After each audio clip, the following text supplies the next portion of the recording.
It's been a long time. I think the last time I stood here at Coney Gardens was maybe about 2003. As a matter of fact, I know it was 2003. And I remember the message that was spoken on that day like it was yesterday. It's amazing how sometimes we preach messages or we go somewhere and we find ourselves in the same situation years after. It's amazing. We have to deal with the same things, but we know that the enemy is busy. Amen. But we don't want to give him credit for that. Sometimes we give the enemy too much credit, and we discount the power of God. And sometimes I feel like we put God in a box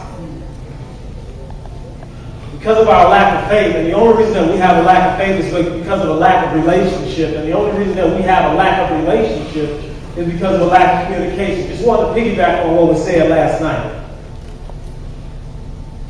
And so when you have that lack of relationship,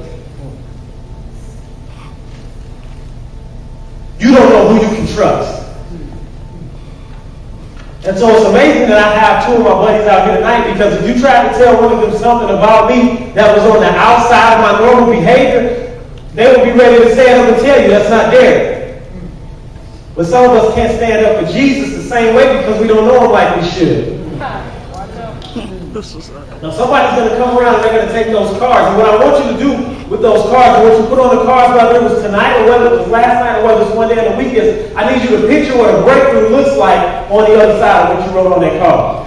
Now in Hollywood, what they do is, and we talked about this a few weeks ago, Elder Cooper, in Hollywood, what they do with movies is they shoot them back. Now the reason why they shoot the movie backwards is because they have the script, but sometimes the scripts are corny. And so they shoot it from the end and they go backwards so they can change something. And so what they're doing is they're beginning with the end in mind. Yes, sir. And so if we can't begin the spiritual journey with the end in mind, we don't know what it takes to get there. And so God is saying, I want you to envision yourself on the other side of the spiritual breakthrough so you can figure out what it is you need to do to get to where you need to be. You need to figure out what it is you need to do to get to where I want you. It's the other issue that we want to talk about tonight. So many times we're scared to ask God to be real in our lives because we're afraid that his will be in conflict with ours. I read and I believe that higher than the highest human thought can reach is God's ideal for his children.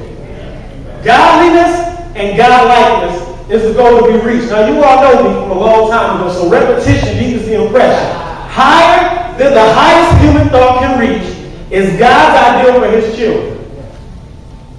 Godliness and godlikeness is the goal to be reached. And that's what we're here to talk about tonight. So many times, young people, we get caught up on what's up on a TV screen. We get caught up on what people talk about in the songs and what people show us in the movies, and we get caught up with what our friends are doing and what the fad is for the day. And we want the money and we want the big house. I want a big house.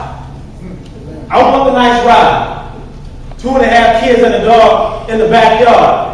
But no matter what you can envision yourself doing, no matter what your desire is, God is saying that my thoughts are bigger than your thoughts.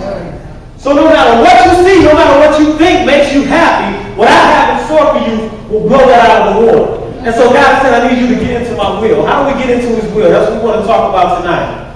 And so in Matthew, we have an example, and we say that Jesus is our example only until his ways come into conflict with our desires. Y'all didn't do what I said.